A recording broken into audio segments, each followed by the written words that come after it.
हरतालिका तीज का पूजन व्रत कुंवारी कन्या कर सकती है, शादी होने के बाद भी नारी कर सकती है।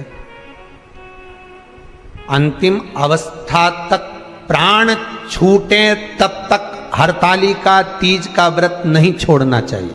हाँ, इतना जरूर है, ज्यादा शरीर बेकार हो गया, बुढ़ापा आ गया, शरीर नहीं साथ दे रहा, तो कुछ फल खा लो, कुछ चाय दूध जूस आप लेकर कर लो। इतना भी नहीं बने, शरीर बहुत ही बेकार हो गया, तो आप एक समय फल का फलहार धारण कर लो, ठीक है। पर हरतालिका व्रत करने वाली माताएं भले उद्यापन कर दे तो उस व्रत को थोड़ा हल्का कर लो। उद्यापन करा मतलब तुमने व्रत को हल्का कर लिया, थोड़ा हल्का कर सकते।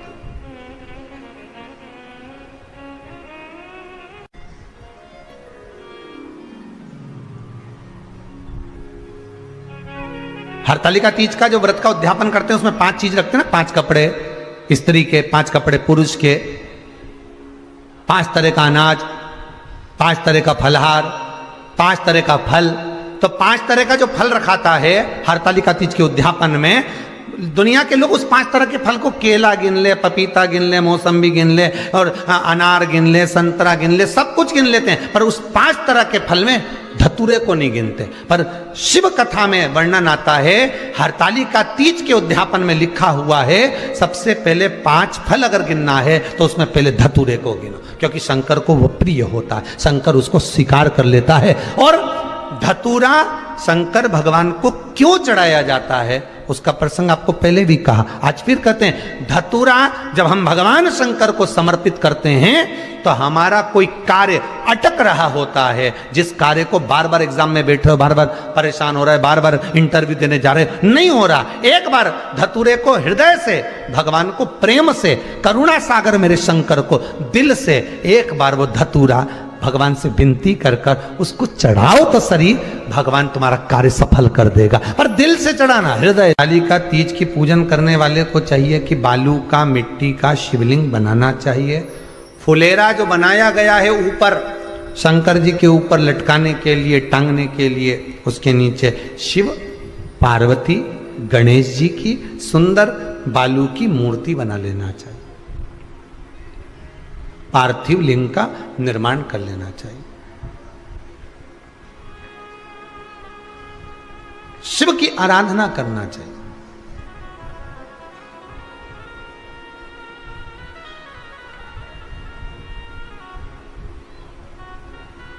जो फल आपके पास में हो शंकर को समर्पित करना चाहिए, पूजन करना चाहिए, आराधना करो। सबसे पहली पूजन हरतालिका तीज की प्रदोष काल के अंतर्गत हो जाना चाहिए, शाम के समय पर। प्रयास करा करो प्रदोष काल के समय पर पहली पूजन हो जाए तो ज़्यादा अच्छा।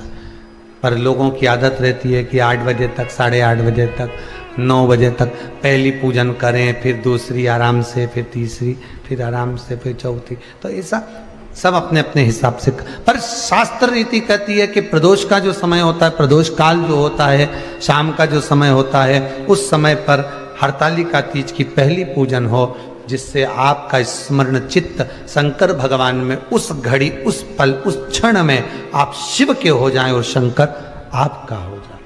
हाँ, अगर किसी के आने में देरी हो, कोई आ नहीं पा रहा है, बहुत देरी हो रही हो, तो हरतालिका पूजन व्रत वर्णन करता है कि शिवलिंग का निर्माण, पार्वती जी की मूर्ति का निर्माण, गणेश जी का निर्माण और फुलेरा जो बनाया हुआ है, ये प्रदोष काल के पहले बनकर तैयार हो जाना चाहिए। प्रदोष काल के अंतर्गत फुलेरा नहीं बनना, फुलेरा पहले बन जाना चाहिए। और बहुत विशेष बात ध्यान रखिए हरतालिका तीज की, कि शंकर जी का जो अपने स्वरूप बनाया है, पाटे में, थाली में, चौकी पर, चौरंग पर जो स्वरूप बनाया है, वो पहले नहीं रखना है। पहले क्या बांधना है? फुलेरा। पहले फुलेरा बांधिए, उसके बाद उसके नीचे शंकर जी को रखिए। कई अब जो हरतालिका तीज का पूजन करते हैं तो उनके लिए हो गया।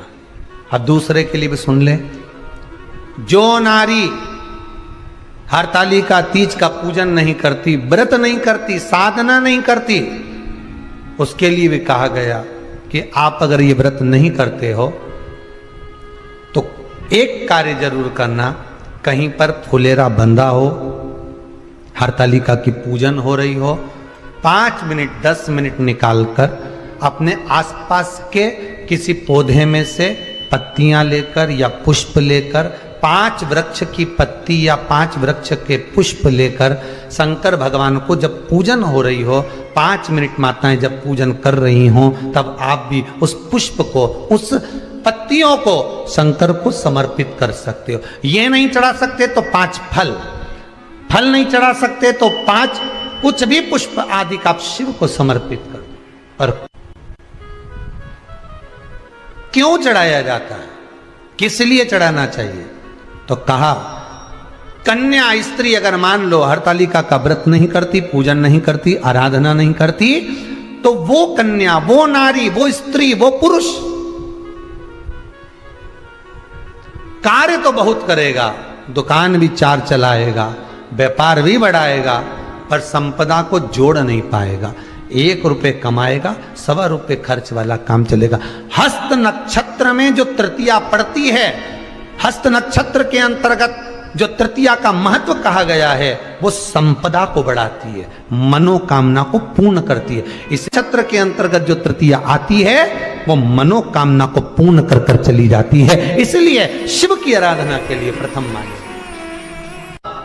हस्त नक्षत्र में किया गया दान, हस्त नक्षत्र के अंतर्गत तृतीया के दिन किया गया पुण्य, हस्त नक्षत्र में तृतीया के दिन किया गया श्रृंगार, हस्त नक्षत्र में तृतीया के दिन करा गया अपना सुंदर सिंदूरा, भगवान का आनंद, 5 तरह के वस्त्र, 5 तरह के स्त्री के वस्त्र, पुरुष के वस्त्र, 5 तरह का फल, 5 तरह का अनाज, ब्राह्मण को बुलाकर ब्राह्मणी के साथ आप या तो ब्राह्मण से उद्यापन करवाएं या फिर आप स्वयं भी करते हैं तो शिव को समर्पित करके ब्राह्मण और ब्राह्मणी को भोजन कराकर वो भाग प्रदान करें। यही हरतालिका तीज के उद्यापन का वर्णन आता है। सुंदर भाव से हरतालिका माता आप सभी की मनोकामना पूर्ण करे। हर हर महादेव।